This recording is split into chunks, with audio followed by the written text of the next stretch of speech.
Jewish mysticism and Sephardi Zionism. The impact that Sephardi Jews have had on Jewish mystical thinking, Kabbalah, and the impact that Kabbalah has had on Sephardi Jews cannot be understated, and indeed will play a key role in understanding the relationship between Sephardi Jews and the land of Israel. Of course, the primary place of Sephardi Kabbalistic ideas and Jews is in the city in northern Israel of Tzfat, of Safed, and we'll explore that story of that city, putting it into its context in order to ultimately understand what is the relationship between Sephardi Jews and their thinking and the land of Israel. Before we go on, I'll just say that if you haven't already subscribed to this channel, please do. Please like this video. It helps ensure that a wider number of people will be exposed to this lecture. And so let's get back to this story of Safed. We mentioned that it becomes an important place of Jewish mystical thinking, and that will happen in the 16th century. But it needs to be placed in its broader historical context, because how was it that it came about? And the key moment in understanding that is, of course, 1492.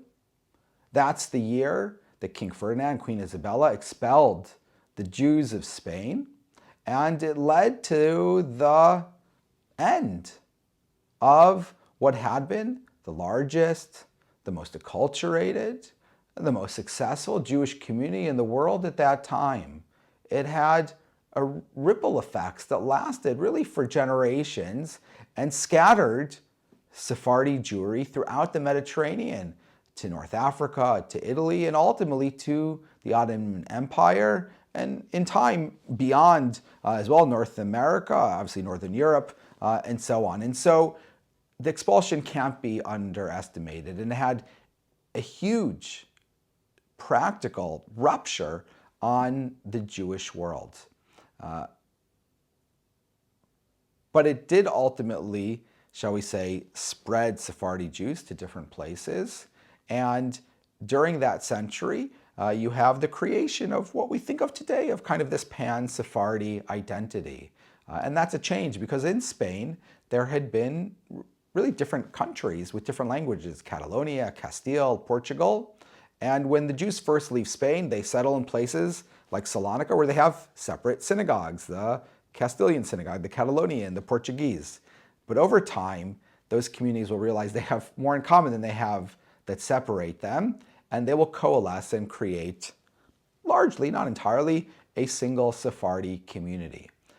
If you're interested in kind of understanding that process, there's a great book that looks at that century following the expulsion called After Expulsion. It's by Jonathan Ray, and I'm linked to it in the description of this video if you want to click on it to read more yourself. And it's during that moment that you ultimately will get Jews who will end up in Tzfat that will have a really profound impact on Sephardi thinking. So how does that happen? Well, following the expulsion, some Jews will end up in the Ottoman Empire, and then in 1512, Suleiman the Magnificent successfully expands his empire to include the ancient land of Israel. Well, as a result, the Jews who are already in, let's say, in the areas of Greece and so on, in Salonika, are able to migrate further east and ultimately settle in the land of Israel, and primarily in the city of Tzfat. And the significance of this moment can't be underestimated, because it had a profound impact on these Sephardi exiles that helped transform them from being a group of people that saw themselves as persecuted and as having suffered, and indeed they had. The descriptions of the experience of the expelled of Spain are truly horrifying, of not being allowed to find safe port, being persecuted by pirates, when they did make landfall, only having grass to eat. I mean, really terrible, terrible suffering. But all of a sudden, they look at their history not as one of God turning away from them, not as one of, just being acted upon and suffering, but actually saying, what, maybe this is all part of a divine plan. Maybe the expulsion was simply to set in motion the eastward return of Jews from Spain further east, and then ultimately God enables Suleiman the Magnificent to expand his empire, and all of a sudden, Jews who had been expelled from Spain find themselves returning to the land of Israel. And there becomes this new, shall we say, self-perception of seeing themselves as actually part of this great, wondrous moment in history, and seeing it in really positive ways, not negating the suffering, but saying that ultimately it was part of a divine plan.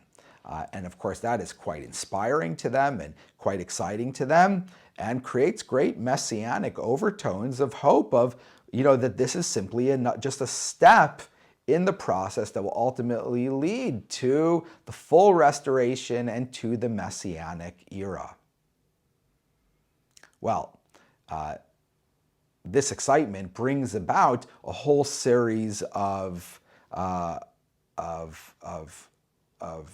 activities in order to, shall we say, give this reality. So, for example, you think of Rabbi Yosef Cairo, he produces the Shulchan Aruch, the Cairo codes, which are a set of Jewish law that does a couple things. For one thing, it tries to unify Sephardi Jewry, right? Instead of different practices of Jews from these different parts of Spain, it says there's going to be one code of law that everyone will follow.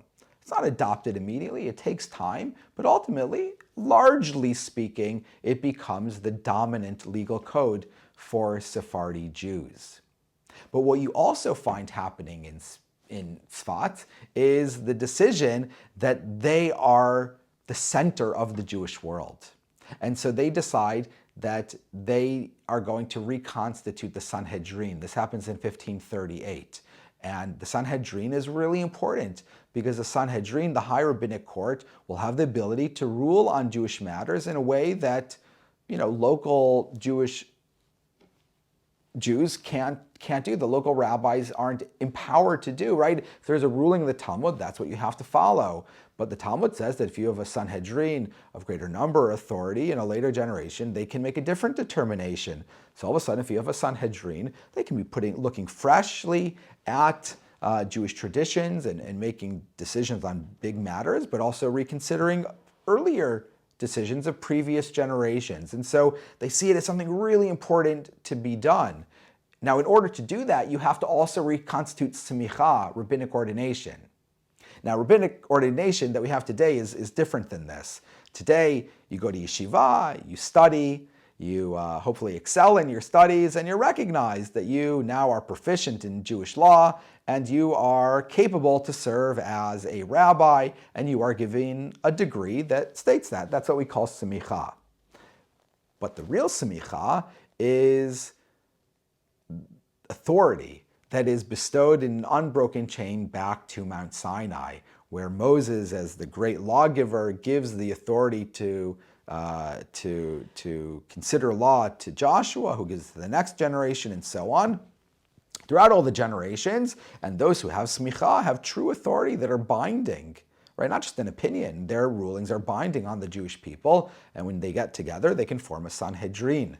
And so the rabbis in Tzfat decide they are going to reconstitute the smicha that had been lost after the destruction, reconstitute the Sanhedrin that had ended after the destruction, and to create a new governing body in Israel that will be the ruling body for world Jewry. Now, it ultimately doesn't succeed because the rabbis in Jerusalem are not so pleased. They basically say, we're in the capital city here. We are, important rabbis. How come you didn't consult with us about this? We don't think this is correct to do. And as a result, the friction means that it doesn't ultimately succeed. But what it does demonstrate is the way that the Jews in Tzfat, in Israel, are thinking of themselves, not just as, the exiles of Spain, not just as people who are kind of on the sideline of Jewish history. They see themselves as the kind of core moment in the Jewish world, in the Jewish story. And so there's a great kind of, shall we say, change in the way that they are thinking about who they are, about what their moment means, and ultimately what they believe it is going to lead to. Now, part of this is then also cultivation of Jewish mysticism. And this is really important because it plays a role in what we're describing over here. Now, you have Jewish mysticism in Spain already. The Zohar is in Spain. Ramban, Nachmanides, right? In the 13th century, he's referencing Kabbalistic ideas in his writings, in his commentary on the Torah. He refers sometimes to hidden ideas, or those who understand, right? This idea that there is a deeper understanding of things that only some, shall we say, merit to know. And so there's idea of there's mysticism. But the mysticism of Spain is different than the mysticism of Tzfat. In Spain, it's essentially philosophy, if I could explain it that way. It's a way of looking at the world and saying, how does this world come about? God is a spiritual being. We are physical. How do you get from the spiritual to the physical? How do you get from angels to God? Right? Practically, how does it happen? And so there is this way of looking at the world that sees sephirot, emanations, that somehow over time, through a process, translate spiritual existence into physical reality. And it's essentially, Kabbalah is a way of making sense of the physical, spiritual world. There are two worlds that exist. How do they happen? And it explains how that works. Now, in Tzfat, it's going to take on a new dimension, because what Isaac Luria, the Arizal, is going to do is he's going to say, you know what, there's something more here. Because if we understand how the physical world was created from the spiritual world, we also can impact the spiritual world through this physical interface that essentially we have in front of us. And we have the ability to impact our spiritual essence through our physical activities. And so, for example, through doing mitzvot, laws of the Torah, through prayer, through meditation, through the study of Torah, through essentially recognizing that the physical world is a veneer. It is simply a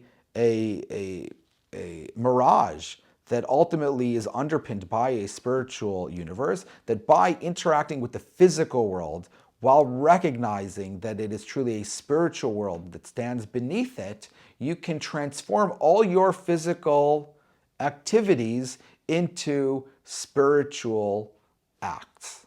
And as a result, you turn the physical world essentially into the spiritual world in which you seek to exist.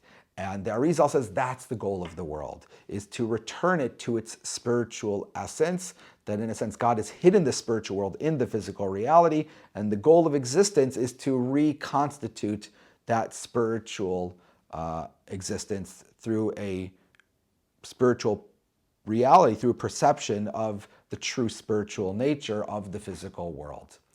And the Arizal becomes highly influential.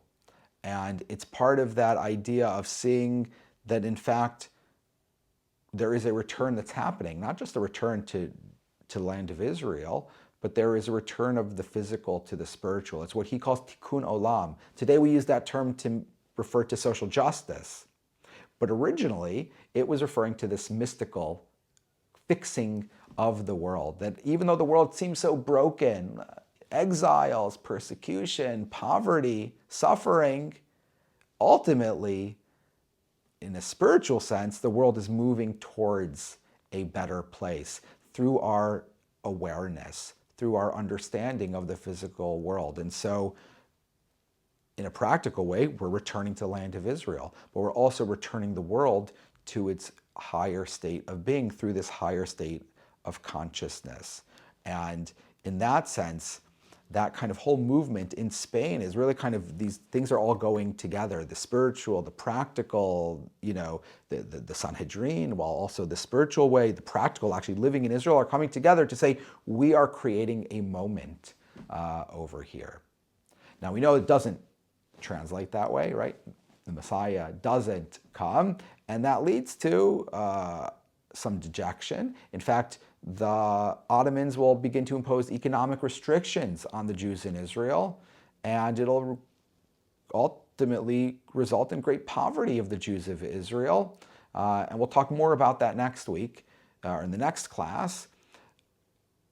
And it could be that that kind of dejection is what plays a role in the 17th century of creating a Shabtai Tzvi, right? A false Messiah who comes from Israel, who perhaps isn't willing to accept the reality that it hasn't come, who says, no, it is arrived, and it leads to a false Messiah movement. And so in that sense, that's obviously the negative side to it. But in reality, while it doesn't actually lead to, that moment of Mashiach coming, it leaves a lasting impression on the Jewish world, on the Sephardi world, that can't be minimized, because this way of thinking about the world of that, this kind of spiritual power of Jews not seeing themselves as victims, but as being those who are kind of in control of their spiritual reality, are really powerful ideas that will spread throughout the Jewish world, will impact many different Jewish communities and Jewish thought. And what it also does is it translates Israel from being a dream, something that the Jews of Spain kind of thought about, a place where they went to die, into a place that's real, into a place that actually is part of the Jewish story, that we are moving, we are returning to our homeland, we are moving in the direction of the Messianic times, that Jews actually live in Israel and are thriving there. It's a source of Jewish wisdom and influence.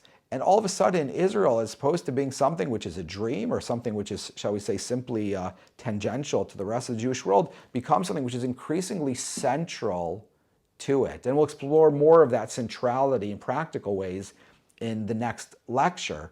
But it's as a result of the activity of these Sephardi Jews in Safed in the 16th century that has a profound and lasting impact on the not only on kind of Jewish thought more broadly, but specifically on the relationship of worldwide Jewry, certainly Sephardi Jewry, to the land of Israel.